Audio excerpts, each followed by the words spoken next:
So where do you start when you have a program that's about integrating life's passions? Well, you start with why. Why? And that kicks us off for the first speaker tonight, Simon Sinek, in his talk, Start with Why. We assume even we know why we do what we do. But then how do you explain when things don't go as we assume? Or better, how do you explain when others are able to achieve things that seem to defy all of the assumptions? For example, why is Apple so innovative? Year after year after year after year, they're more innovative than all their competition. And yet they're just a computer company. They're just like everyone else. They have the same access to the same talent, the same agencies, the same consultants, the same media. Then why is it that they seem to have something different? Why is it that Martin Luther King led the civil rights movement? He wasn't the only man who suffered in a pre-civil rights America, and he certainly wasn't the only great orator of the day. Why him? And why is it that the Wright brothers were able to figure out controlled powered manned flight when there were certainly other teams who were better qualified, better funded, and they didn't achieve powered manned flight, and the Wright brothers beat them to it? There's something else at play here. About 3.5 years ago, I made a discovery, and this discovery profoundly changed my view on how I thought the world worked, and it even profoundly changed the way in which I operate in it. As it turns out, there's a pattern. As it turns out, all the great and inspiring leaders and organizations in the world, whether it's Apple or Martin Luther King or the Wright brothers, they all think, act, and communicate the exact same way, and it's the complete opposite to everyone else. All I did was codify it. And it's probably the world's simplest idea. I call it the golden circle.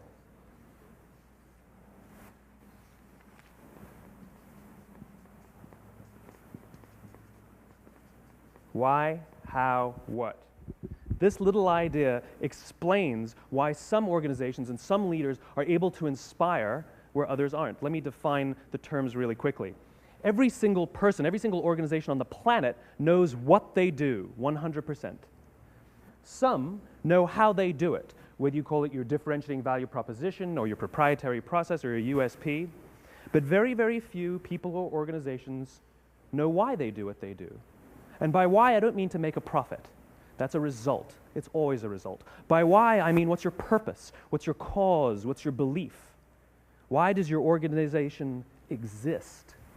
Well, as a result, the way we think, the way we act, the way we communicate is from the outside in. It's obvious. We go from the clearest thing to the fuzziest thing.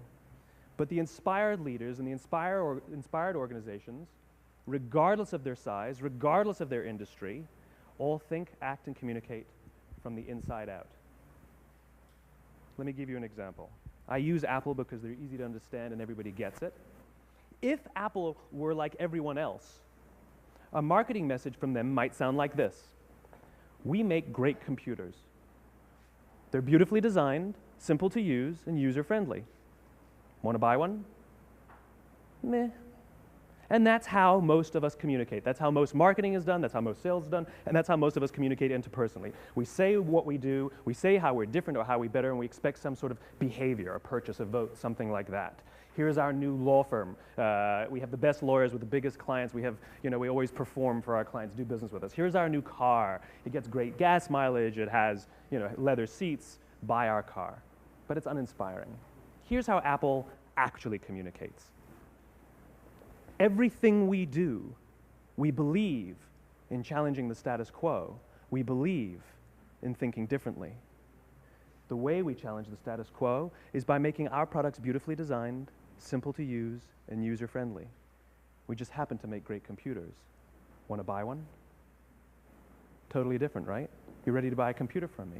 All I did was reverse the order of the information. People don't buy what you do, people buy why you do it. People don't buy what you do, they buy why you do it.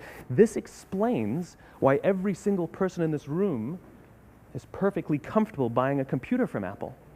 But we're also perfectly comfortable buying an MP3 player from Apple, or a phone from Apple, or a DVR from Apple. But as I said before, Apple's just a computer company. There's nothing that distinguishes them structurally from any of their competitors. Their competitors are all equally qualified to make all of these products. In fact, they tried. A few years ago, Gateway came out with flat screen TVs. They're eminently qualified to make flat screen TVs. They've been making flat screen monitors for years. Nobody bought one. Dell came out with MP3 players and PDAs. And they make great quality products, and they can make perfectly well-designed products, and nobody bought one. In fact, talking about it now, we can't even imagine buying an MP3 player from Dell. Why would you buy an MP3 player from a computer company? But we do it every day. People don't buy what you do, they buy why you do it. The goal is not to do business with everybody who needs what you have. The goal is to do business with people who believe what you believe. Here's the best part. None of what I'm telling you is my opinion. It's all grounded in the tenets of biology, not psychology, biology.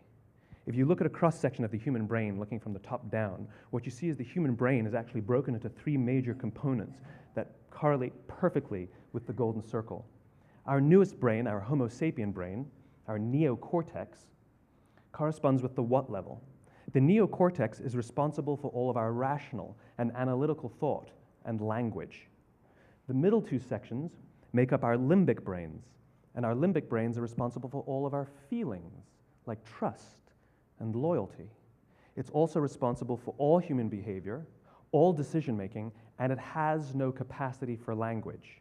In other words, when we communicate from the outside in, yes, people can understand vast amounts of complicated information like features and benefits and facts and figures. It just doesn't drive behavior. When we communicate from the inside out, we're talking directly to the part of the brain that controls behavior, and then we allow people to rationalize it with the tangible things we say and do.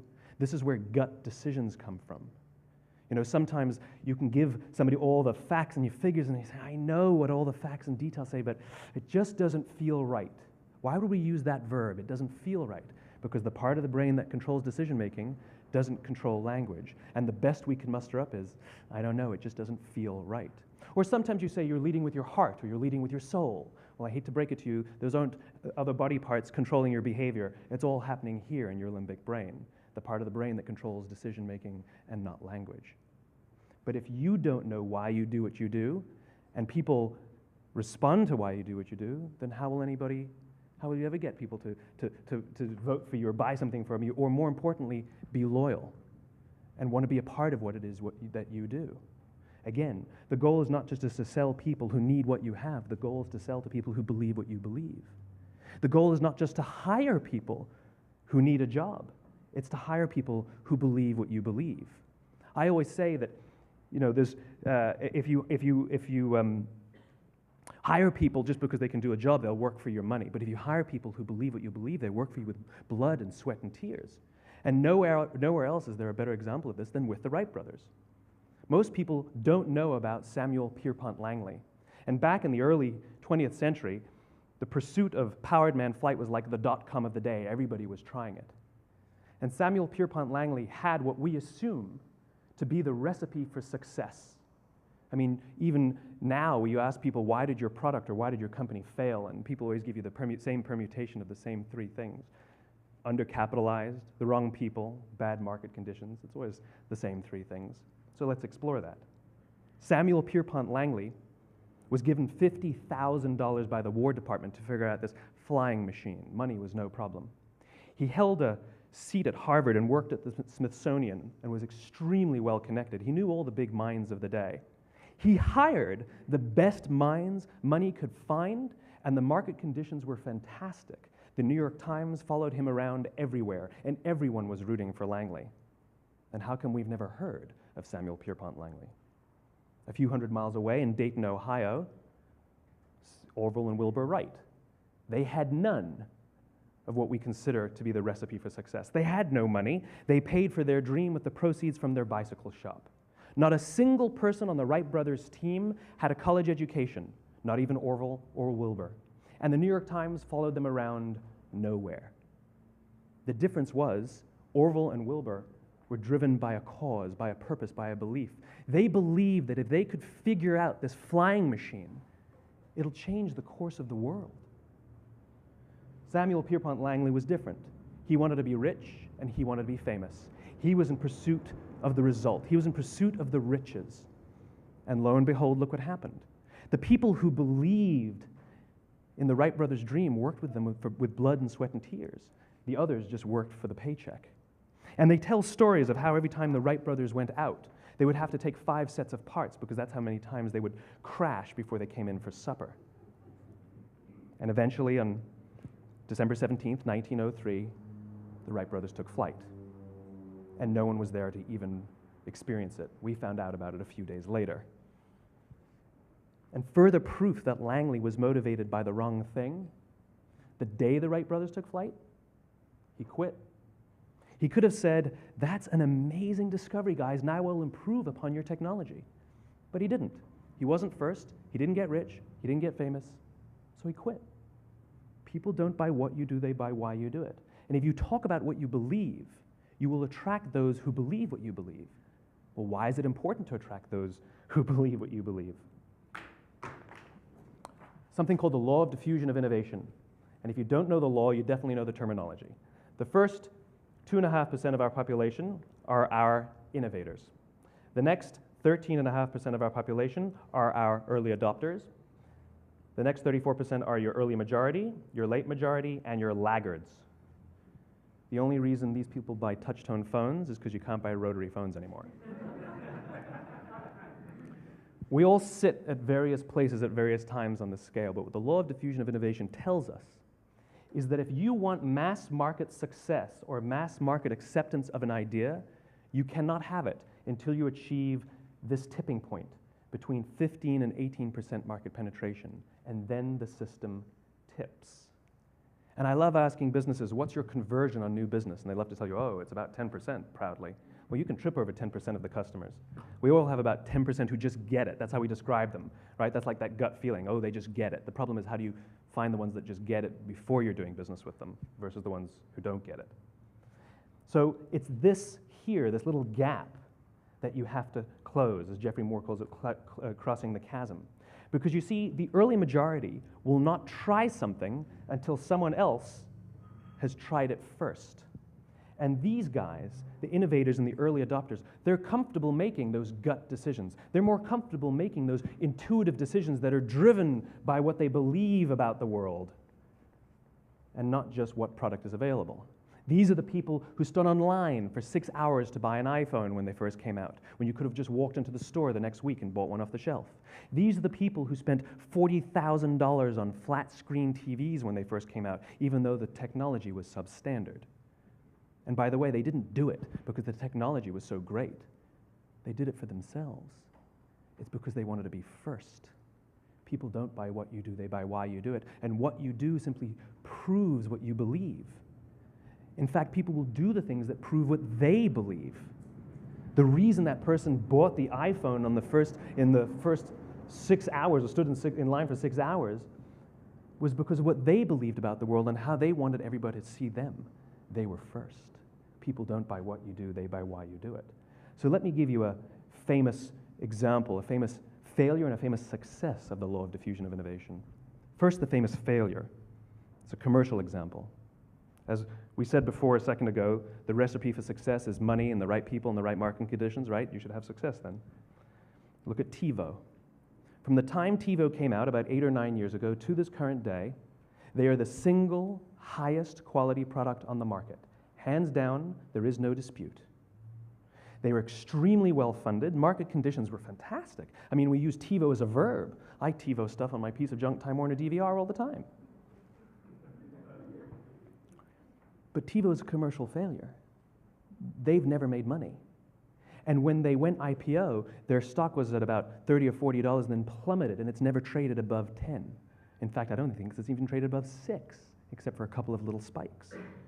Because you see, when TiVo launched their product, they told us all what they had. They said, we have a product that pauses live TV, skips commercials, rewinds live TV, and memorizes your viewing habits without you even asking. And the cynical majority said, we don't believe you, we don't need it, we don't like it, you're scaring us. What if they had said, if you're the kind of person who likes to have total control over every aspect of your life, boy, do we have a product for you. It pauses live TV, skips commercials, memorizes your viewing habits, etc., etc. People don't buy what you do, they buy why you do it, and what you do simply serves as the proof of what you believe. Now let me give you a successful example of the law of diffusion of innovation. In the summer of 1963, 250,000 people showed up on the Mall in Washington to hear Dr. King speak. They sent out no invitations, and there was no website to check the date. How do you do that? Well, Dr. King wasn't the only man in America who was a great orator. He wasn't the only man in America who suffered in a pre-civil rights America. In fact, some of his ideas were bad, but he had a gift. He didn't go around telling people what needed to change in America. He went around and told people what he believed. I believe, I believe, I believe, he told people.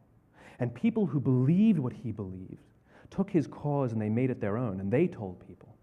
And some of those people created structures to get the word out to even more people.